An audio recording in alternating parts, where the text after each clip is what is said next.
ఒకవైపు నేపాల్ సరిహద్దులో బాధితుల ఆక్రందనలు, ప్రత్యక్ష సాక్ష్యాల గాథలు ప్రపంచానికి వేగంగా చేరుతూ ఉంటే, మరోవైపు సరిహద్దుకు ఆవలి వైపు ఉన్న టిబెట్లో మాత్రం దట్టమైన సెన్సార్షిప్ నీడలు కమ్ముకున్నాయి.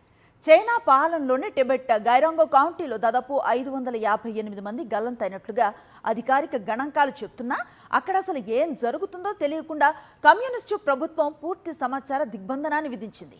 సోషల్ మీడియా క్లిప్పులను తొలగింపు నుంచి విదేశీ మీడియాపై ఆంక్షల వరకు నేపాల్ ఉచిత మీడియా కవరేజ్కు చైనా కఠిన సమాచార నిరంకుశత్వానికి మధ్య ఉన్న తేడాను ఎత్తి చూపుతున్న సాక్షి టీవీ ప్రత్యేక కథనం. బుధవారం ప్రళయం సంభవించిన కొద్ది క్షణాల్లోనే టిబెట్లోని గైరోంగ్ కస్టమ్స్ బార్డర్ పాయింట్ను రాక్షస బురద ప్రవాహం మింగేస్తున్న వీడియోలు సోషల్ మీడియాలో వైరల్ అయ్యాయి. కానీ గురువారం నాటికి ఆ దృశ్యాలన్నీ చైనా సోషల్ మీడియా ప్లాట్ఫామ్ల నుంచి మాయమయ్యాయి. చైనా కమ్యూనిస్ట్ ప్రభుత్వం తన సైబర్ సెన్సార్షిప్ మిషన్ను రంగంలోకి దింపి పబ్లిక్ డొమైన్లోని ప్రతి క్లిప్ను తొలగించింది.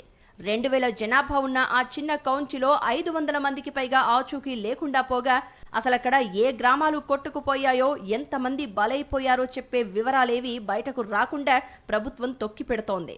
ప్రజల ఆర్తనాదాలు బయటకు రాకుండా అడ్డుకున్న చైనా ప్రభుత్వం కేవలం తన రెస్క్యూ ఇమేజ్ను ప్రోత్సహించే సమాచారాన్ని మాత్రమే ప్రభుత్వ మీడియా ద్వారా విడుదల చేస్తోంది. చైనా అధ్యక్షుడు షీ జిన్పింగ్ గైరోంగ్ బాధితులను కాపాడేందుకు ఆర్మీ, డ్రోన్లు, హెలికాప్టర్లతో ఆల్అవుట్ రెస్క్యూ ఆపరేషన్కు ఆదేశించారని పీపుల్స్ డైలీ ప్రచారం చేస్తోంది. సహాయక చర్యల గురించి గొప్పగా ఊదరగొడుతున్న అధికారిక మీడియా ప్రమాదంలో నిరాశ్రయులైన స్థానికుల పరిస్థితిని గాని, అసలైన నష్ట తీవ్రతను గాని కనీసం ప్రస్తావించడం లేదు.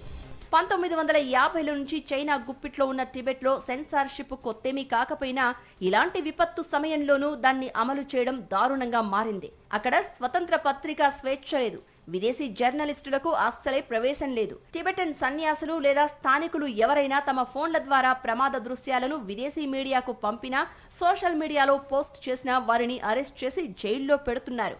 దాంతో ప్రజలు భయంతో ప్రాణాలను అరచేతిలో పెట్టుకుని నోళ్లు మూసుకుంటున్నారు.